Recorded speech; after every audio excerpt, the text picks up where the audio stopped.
nosso assunto é uma molécula que se torna cada vez mais popular, o DNA. Por exemplo, em casos policiais, na hora de identificar de quem é o sangue encontrado na cena do crime, o que é que se faz? Aquele exame de DNA, né? E quando é preciso comprovar a paternidade? No caso de uma criança desaparecida há muito tempo, por exemplo, o que é que se faz? Teste de DNA. Mas afinal, o que é DNA? Por que ele é usado nesses casos de identificação? DNA é a sigla do nome da molécula. Em inglês, deoxyribonucleic acid. Em português, ácido desoxirribonucleico.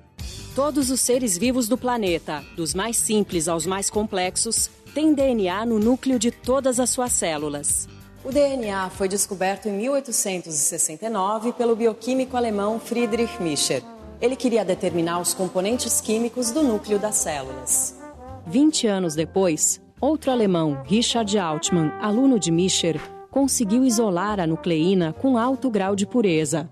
Comprovou que ela era um ácido e batizou com o nome de ácido nucleico.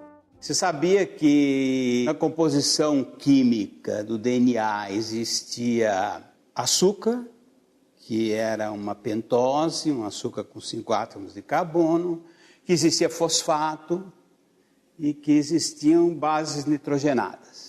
Nessa época, foi descoberto que a degradação do ácido nucleico liberava 4 tipos de bases nitrogenadas: adenina, timina e citosina, guanina. Por muito tempo, a ciência ficou sem saber a importância do DNA, até as experiências do médico e pesquisador bioquímico canadense Oswald Avery, em 1943. Ele trabalhou com as bactérias que causam a pneumonia. A bactéria pneumococo tem 2 linhagens. Uma infecciosa, com cápsula de aparência lisa, e outra com aparência rugosa, que não provoca a doença. Ele pegou um extrato de bactérias mortas com cápsulas lisas, misturou com um extrato de bactérias vivas rugosas e injetou num rato. Os tecidos do animal passaram a ter uma bactéria viva e lisa. Ou seja, informações genéticas das células lisas mortas foram transferidas para as células rugosas vivas. Avery provou que o ácido desoxirribonucleico era o responsável pela transferência de material genético entre as células. Já se conhecia a composição química do DNA, já se sabia que ele contém as instruções genéticas. Mas faltava entender como é a estrutura do DNA e como acontece a transmissão dessas informações. Em 1953, o norte-americano James Watson e o inglês Francis Crick apresentaram um modelo da estrutura do DNA que transformou os rumos da biologia. Essa descoberta foi tão importante que a dupla recebeu o Prêmio Nobel de Medicina e Fisiologia em 1962. O trabalho dos 2 pesquisadores descrevia a estrutura do DNA em dupla hélice. 2 fitas, formadas por uma sequência de nucleotídeos, ligadas entre si e enroladas de forma helicoidal. Então ela é uma estrutura que apresenta 2 cadeias, tá? Então são várias unidades, vários tijolinhos unidos entre si, formando um fio. São 2 desses fios. E são as bases nitrogenadas que mantêm as 2 cadeias unidas entre si. A união entre as bases se dá entre pares específicos. A timina de um nucleotídeo se liga à adenina do nucleotídeo da cadeia complementar. E a citosina se une à guanina. E uma característica importante desse modelo proposto por Otto e Crick é que ele explica como o DNA pode se duplicar. A partir de uma molécula, nós temos 2 moléculas idênticas. Isso é fundamental. Para entender melhor, vamos agora entrar no interior de uma das nossas células, mais precisamente no núcleo de um glóbulo branco que circula no nosso sangue. Todas as informações sobre como a célula funciona e se reproduz estão guardadas dentro do núcleo das células. Esses emaranhados de tiras são o DNA. A sequência de nucleotídeos é a informação que é transmitida de geração para geração. Se mudar a ordem dos nucleotídeos, mudam também as instruções genéticas transmitidas. A duplicação começa com a separação das duas hélices. Isso é feito por uma enzima que quebra, com a maior precisão, as ligações químicas entre as hélices. Essa enzima vai abrindo a molécula de DNA como um zíper. Cada hélice passa, então, a fazer uma cópia exata de si mesma, com a supervisão de outras enzimas especiais. Essas enzimas reconhecem os nucleotídeos livres que ficam espalhados no líquido orgânico do núcleo. Nós aprendemos a manipular o DNA. Foi na década de 70, final de 60, começo de 70, que nós aprendemos que nós podemos pegar moléculas de DNA, cortar esse DNA em pedaços, isolar esses pedaços. Então isso abriu uma perspectiva tremenda, porque nós poderíamos analisar o DNA em detalhe. E mais do que isso, nós podíamos emendar moléculas de DNA. Isso vai abrir uma perspectiva enorme de se entender a composição dos seres vivos e a questão da hereditariedade. Cada bebê que nasce é único, tem características próprias. Mas ele e todos nós, seres humanos, começamos da mesma forma, com a fusão de dois gametas, o óvulo que vem da mãe e o espermatozoide do pai. A molécula do DNA que herdamos de nossos pais se encontra enrolada e compactada nos cromossomos. Nos cromossomos está gravada a nossa identidade, que pode ser lida através das sequências do DNA. Dentro do DNA, eu tenho receitas, eu tenho informações que permitem definir padrões de construção de células, padrões de construção de tecidos, padrões de construção de corpos que vão ter formas e funções definidas em grande parte por esse DNA. Quando somos gerados, recebemos para cada característica duas informações. Uma que vem dos cromossomos da mãe e outra dos cromossomos do pai. Ou seja, cada um dos pais colabora com 50% das informações do filho. O nosso material genético está organizado em cromossomos e o DNA está distribuído nesses cromossomos, né? Hoje a gente sabe que cada cromossomo é uma longa e única molécula de DNA, mas nós temos um lote duplo, um enxoval duplo. Nós temos 46 cromossomos organizados em 23 pares.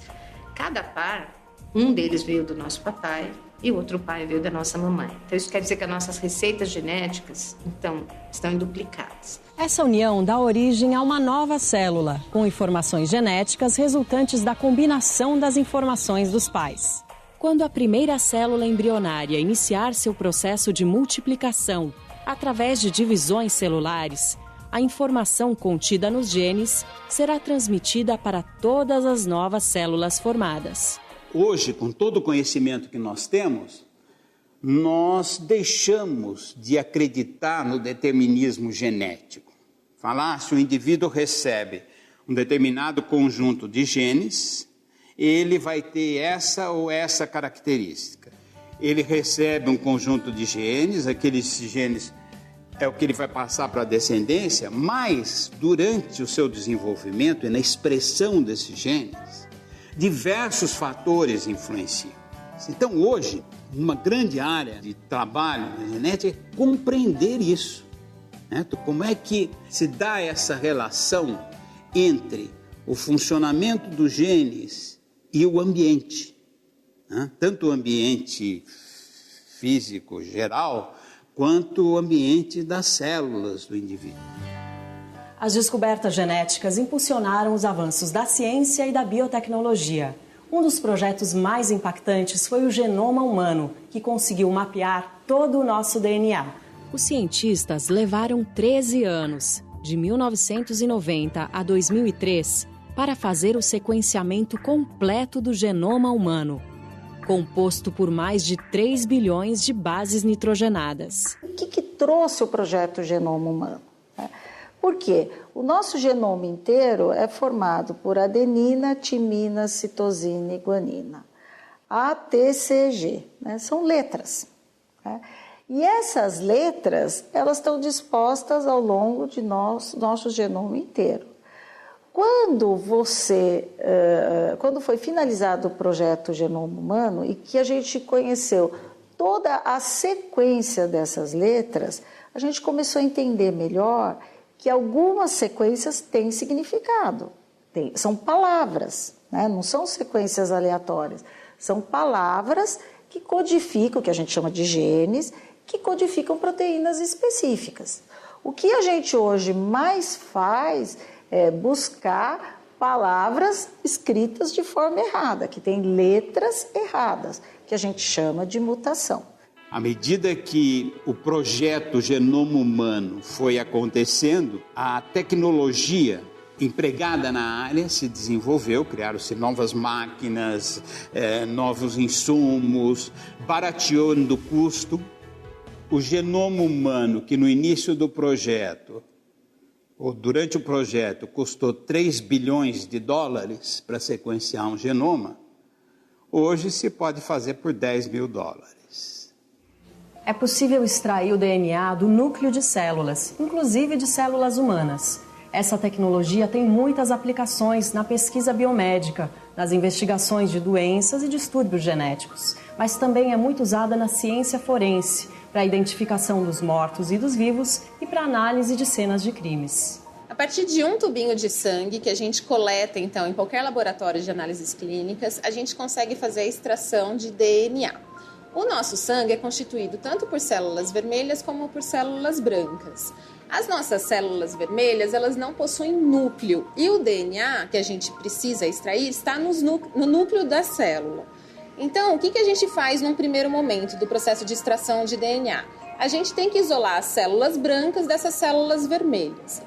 Essa extração do DNA das células brancas, ela vai acontecer como? A minha célula, ela possui uma membrana plasmática, que é uma membrana externa, e uma membrana nuclear, onde é encontrado o DNA. Eu preciso, então, quebrar as membranas, tanto da célula como do núcleo, para poder acessar o meu DNA. Como que eu agora separo o resto de membrana do meu DNA? Eu vou colocar uma solução chamada solução saturada de cloreto de sódio, que vai fazer com que o lixo da minha membrana, ele seja, então, precipitado e o meu DNA vai ficar nessa solução. Eu vou transferir apenas a solução que contém o meu DNA para um novo tubo e aqui ficou o lixo, então, da membrana. Para eu conseguir precipitar o meu DNA agora, eu vou usar um álcool etanol absoluto gelado que vai, por uma questão de polaridade, isolar o meu DNA. O meu álcool, ele é apolar e o meu DNA é polar. Na hora que eu colocar a minha solução de álcool na soluçãozinha que contém o DNA, ele vai se repelir do álcool. Essas bolinhas aqui é o DNA se repelindo do etanol e ele começa a se precipitar. Bom, a partir dessa quantidade, então, de DNA que a gente coletou de um tubinho de sangue, a gente consegue visualizar qualquer coisa no genoma de um indivíduo, inclusive sequenciar o genoma dele inteirinho. É cada vez mais comum e determinante o uso de DNA nas investigações policiais. Muitos casos são solucionados com o uso de material genético, seja da vítima, seja do suspeito. A partir dos exames de DNA se pôde identificar com um grau de certeza muito elevado indivíduos relacionados a determinados crimes. Então, principalmente estupradores em série, homicidas em série, que vinham deixando vestígios nas vítimas antes dessa técnica existir de maneira aplicável, não era possível se identificar biologicamente aquele indivíduo. Cada ser vivo, seja ele de que espécie for, é único.